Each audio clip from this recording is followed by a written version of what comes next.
ট্রেডিংয়ের দুনিয়ায় আসলে তথ্যের তো শেষ নেই, তাই না? কিন্তু আসল খেলাটা হচ্ছে সেই তথ্য কাজে লাগিয়ে ঠিক সময়ে সিদ্ধান্ত নেওয়া। একদম। আমরা তো প্রায়ই দেখি অনেকে হয়তো অনেক কিছু জানেন, টেকনিক্যাল দিকটা ভালো বোঝেন, কিন্তু ওই আত্মবিশ্বাসের অভাবে জরুরি সুযোগগুলো হাতছাড়া হয়ে যায়, বা হয়তো একটু লাভ দেখলেই ভয় পেয়ে বেরিয়ে যান। ঠিক বলেছেন। এই আত্মবিশ্বাসের অভাবটাই অনেক সময় ভুলভাল ট্রেড বা রিভেঞ্জ ট্রেডিং এর দিকে ঠেলে দেয়। হ্যাঁ, মনে হয় যেন জ্ঞান আর সাফল্যের মাঝখানে একটা সেতুর মতো কাজ করে এই আত্মবিশ্বাস। তো আজকের আলোচনায় আমরা ঠিক এই বিষয়টাই, কিভাবে একজন ট্রেডার এই আত্মবিশ্বাস বাড়াতে পারে সেটা নিয়ে একটু গভীরে যাব। খুব ভালো বিষয়। আর দেখুন, এই আত্মবিশ্বাসটা কিন্তু এমনি এমনি আসে না। এটা কোনো মোটিভেশনাল স্পিচ শুনে বা ভাগ্যের জোরে হয় না। ঠিক। নিজের স্ট্র্যাটেজিকে বারবার পরীক্ষা করে আর অভিজ্ঞতা থেকে। চলুন তাহলে শুরু করা যাক। হ্যাঁ, অবশ্যই। তো প্রথম ধাপটা তাহলে জ্ঞান অর্জন। ওয়ারেন বাফেটের ওই বিখ্যাত কথাটা তো আছেই, নিধের ওপর বিনিয়োগই সেরা বিনিয়োগ। কিন্তু ট্রেডিংয়ের ক্ষেত্রে এই জ্ঞানটা ঠিক কী রকম হওয়া উচিত? শুধু চার্ট দেখা, ইন্ডিকেটর বোঝা, এটুকুই কি যথেষ্ট? দেখুন, টেকনিক্যাল অ্যানালিসিস বা ধরুন ফান্ডামেন্টাল বিষয়গুলো, এগুলো তো হলো বেসিক, ভিত্তি। কিন্তু এর সাথে সাথে নিজের ট্রেডিং সাইকোলজি বোঝাটাও খুব দরকারি। আচ্ছা, কখন ভয় লাগছে বা কখন বেশি লোভ হচ্ছে, এগুলো। হ্যাঁ, ঠিক তাই। আর তার চেয়েও গুরুত্বপূর্ণ হলো আপনি যে স্ট্র্যাটেজিটা ব্যবহার করছেন সেটার সক্ষমতা বা সম্ভাব্যতা সম্পর্কে একটা পরিষ্কার ধারণা থাকা। অন্ধকারে ঢিল ছোড়া নয়, অজ্ঞতা বা আধা খাচড়া জ্ঞান থেকেই তো দ্বিধা আসে, আর সেটাই আত্মবিশ্বাস কমিয়ে দেয়। তার শুধু জানলে হবে না, সেটাকে একটা নির্দিষ্ট, বলতে গেলে প্ল্যানের মধ্যে ফেলতে হবে, যেখানে নিয়মটাই প্রধান, আবেগ নয়। একদম ঠিক। এখানেই আসে দ্বিতীয় পয়েন্টটা, একটা পরীক্ষিত ট্রেডিং প্ল্যান। আপনার কাছে একটা ব্লুপ্রিন্ট থাকতে হবে। হুম। কোথায় ঢুকবেন মার্কেটে, কোথায় বেরোবেন, কতটা ঝুঁকি নেবেন, এই ব্যাপারগুলো যদি আগে থেকে ঠিক করা না থাকে, তাহলে প্রতিটা ট্রেডের সময় মনটা দোটানায় ভুগবে। সিদ্ধান্ত নিতে গিয়ে আবেগের বশে ভুল হওয়ার সম্ভাবনা বেড়ে যায়। অনুমান করে ট্রেড করলে আত্মবিশ্বাস আসার কোনো সম্ভাবনাই নেই। একেবারেই না। আলেকজান্ডার এলডারের একটা কথা আছে না, সফল ট্রেডারের লক্ষ্য হল সেরা ট্রেডগুলো করা। টাকা কামানোটা সেখানে পরে আসে, বাই প্রোডাক্ট হিসেবে। একটা নির্দিষ্ট সিস্টেম বা পরিকল্পনা মেনে চললে আবেগকে নিয়ন্ত্রণ করা সহজ হয়, আর তখন আত্মবিশ্বাসটা ন্যাচারালি বাড়ে। তেই কি সবাই সেটা ঠিকঠাক কাজে লাগাতে পারে? বিশেষ করে নতুনরা।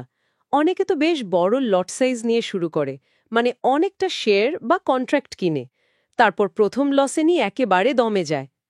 ঠিক এই কারণেই তৃতীয় কৌশলটা খুব গুরুত্বপূর্ণ, ছোট পরিমাণে শুরু করা। আচ্ছা। দেখুন, শুরুতেই যদি অনেক বড় ঝুঁকি নিয়ে ফেলেন, তাহলে নার্ভের উপর প্রচণ্ড চাপ পড়ে। তখন প্ল্যান যতই ভালো হোক, সেটা থেকে সরে আসার একটা প্রবণতা তৈরি হয়, ভয় কাজ করে। সেটা ঠিক। এর চেয়ে বরং অনেক ভালো হচ্ছে ছোট পজিশন সাইজ, অল্প শেয়ার বা কম ভ্যালুর কন্ট্রাক্ট দিয়ে শুরু করা, নিয়মিত অনুশীলন করা। প্রতিটি ছোট ছোট সাফল্য, তা সে যত কম লাভই হোক না কেন, ইটের মতো করে আপনার আত্মবিশ্বাসের দেওয়ালটাকে একটু একটু করে গড়ে তুলবে। এটা একরকম হাতে কলমে নিজের প্ল্যানটাকে পরীক্ষা করাও হলো, তাই না? কম ঝুঁকি নিয়ে। একদম। আর এই ছোট ছোট সাফল্যের পাশাপাশি লোকসান সামলানোর বিষয়টাও তো এর সাথে জড়িত। এখানেই বোধহয় রিস্ক ম্যানেজমেন্ট বা ঝুঁকি ব্যবস্থাপনার ব্যাপারটা আসে চতুর্থ পয়েন্ট হিসেবে। হ্যাঁ, নিশ্চয়ই। নিঃসন্দেহে পল টিউডর জোন্সের কথাটা খুব সত্যি। টাকা কামানোর চেয়ে আগে নিজের ক্যাপিটাল বাঁচানোর দিকে মন দাও। ঠিক। যখন একজন ট্রেডার জানেন যে আচ্ছা, এই ট্রেডটায় আমার সর্বোচ্চ ক্ষতি হতে পারে আমার মোট মূলধনের মাত্র 1% বা 2%, তখন তিনি কিন্তু অনেক নিশ্চিন্তে ট্রেডটা নিতে পারেন। হ্যাঁ, একটা মানসিক স্বস্তি থাকে। ঠিক। তিনি জানেন যে একটা বা দুটো ভুল ট্রেড তাকে একেবারে মার্কেট থেকে বের করে দেবে না।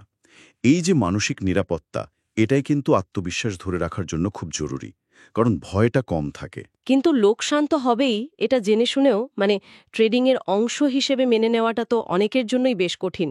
মার্ক ডগলাস যেমন বলেছেন তার বইতে ট্রেডিং ইন দ্য জোনে, যে ট্রেডিং আসলে একটা সম্ভাবনার খেলা। এটাকে কিভাবে আত্মবিশ্বাসের সাথে মেলানো যায়? এটা পঞ্চম পয়েন্ট। লোকসান দেখতে হবে একটা স্বাভাবিক ঘটনা হিসেবে, ব্যক্তিগত ব্যর্থতা হিসেবে নয়।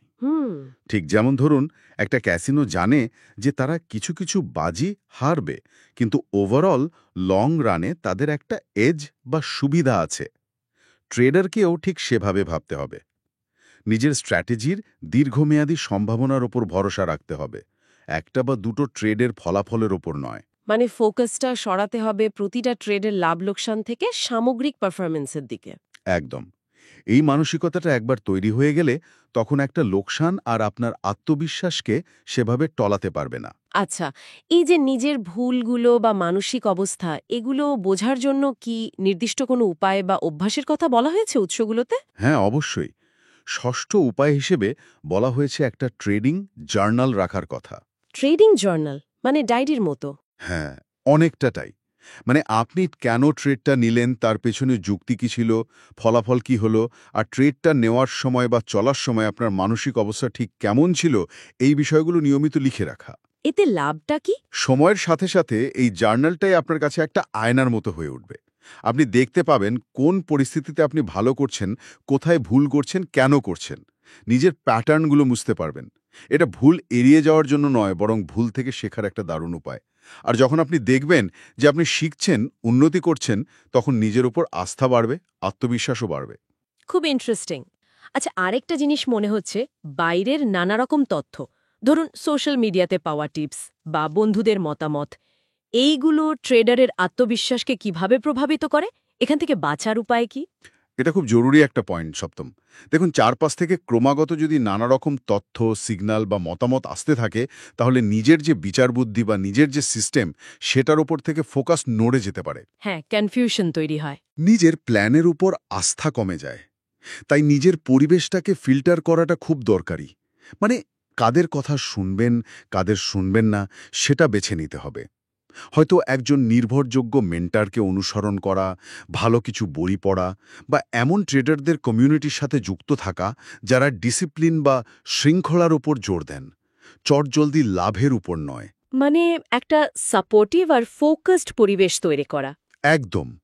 এই সঠিক পরিবেশটা আত্মবিশ্বাস টিকিয়ে রাখতে খুব সাহায্য করে। তাহলে পুরো ব্যাপারটা দাঁড়াচ্ছে, জ্ঞান অর্জন করতে হবে, একটা ভালো প্ল্যান বানাতে হবে, ছোট করে শুরু করে অনুশীলন করতে হবে, ঝুঁকি নিয়ন্ত্রণ করতে হবে, লোকসানকে স্বাভাবিকভাবে নিতে হবে, জার্নাল রাখতে হবে, আর নিজের পরিবেশ ঠিক রাখতে হবে। বাহ, অনেকগুলো বিষয় তো! হ্যাঁ, অনেকগুলো ধাপ, কিন্তু এগুলো কোনোটাকেই বাদ দেয়া যাবে না। আর সবশেষে অষ্টম যে বিষয়টা আসে, সেটা হলো ধৈর্য আর ধারাবাহিকতা। মানে এই সব কিছু একদিনে হবে না। একেবারেই না। আত্মবিশ্বাস জিনিসটা অনেকটা মাসেল তৈরির মতো। জিমে একদিন গেলেই তো আর মাসেল তৈরি হয় না। ঠিক। তেমনি নিয়মিত নিয়ম মেনে অনুশীলন চালিয়ে যেতে হবে। নিজের প্ল্যান অনুযায়ী ট্রেড করে যেতে হবে। রাতারাতি কোনো ম্যাজিক আশা না করে পুরো প্রক্রিয়াটার উপর আস্থা রাখতে হবে। সময় লাগবে, কিন্তু সময়ের সাথে সাথে অভিজ্ঞতা যেমন বাড়বে, আত্মবিশ্বাসটাও তেমনি দৃঢ় হবে। চমৎকারভাবে পুরো বিষয়টা গুছিয়ে বললেন। তাহলে আমরা যদি আজকের আলোচনার মূল বিষয়গুলো আরেকবার ছোট্ট করে বলি, ট্রেডিংয়ে আত্মবিশ্বাস বাড়াতে গেলে দরকার জ্ঞান, একটা পরীক্ষিত প্ল্যান, ছোট থেকে শুরু করা, ঝুঁকি সামলানো, লোকসানকে খেলার অংশ হিসেবে দেখা, ট্রেডিং জার্নাল রাখা, সঠিক পরিবেশ তৈরি করা এবং অবশ্যই ধৈর্য আর ধারাবাহিকতা বজায় রাখা। একদম। আর সবশেষে একটা কথা মনে রাখা খুব জরুরি, আত্মবিশ্বাস মানে কিন্তু ঔদ্ধত্য নয় বা অতিরিক্ত ঝুঁকি নেওয়া নয়। ঠিক। আত্মবিশ্বাস মানে হল বাজারের যে স্বাভাবিক অনিশ্চয়তা, তার মধ্যে নিজের পরিকল্পনা, নিজের বিশ্লেষণ এবং নিজের সিদ্ধান্ত নেওয়ার ক্ষমতার ওপর আস্থা রাখা। দেখুন, বাজারকে তো আমরা নিয়ন্ত্রণ করতে পারবো না, সেটা সবসময় অনিশ্চিত থাকবে। কিন্তু নিজের প্রক্রিয়া আর নিজের মানসিক অবস্থা, সেটাকে আমরা অবশ্যই নিয়ন্ত্রণ করতে পারি। খুব সুন্দর বলেছেন। এখানেই তাহলে আজকের মতো শেষ করি। তবে শ্রোতাদের জন্য একটা প্রশ্ন রেখে যেতে চাই। আচ্ছা, ভেবে দেখুন তো, এই যে ধাপগুলোর কথা আমরা আলোচনা করলাম, এগুলো যদি নিজের ট্রেডিং যাত্রায় প্রয়োগ করা শুরু করেন, তাহলে আত্মবিশ্বাসের অভাবে যে ভুলগুলো হতো, তার মধ্যে কোনটা সবার আগে শুধরে যাবে বলে আপনার মনে হয়?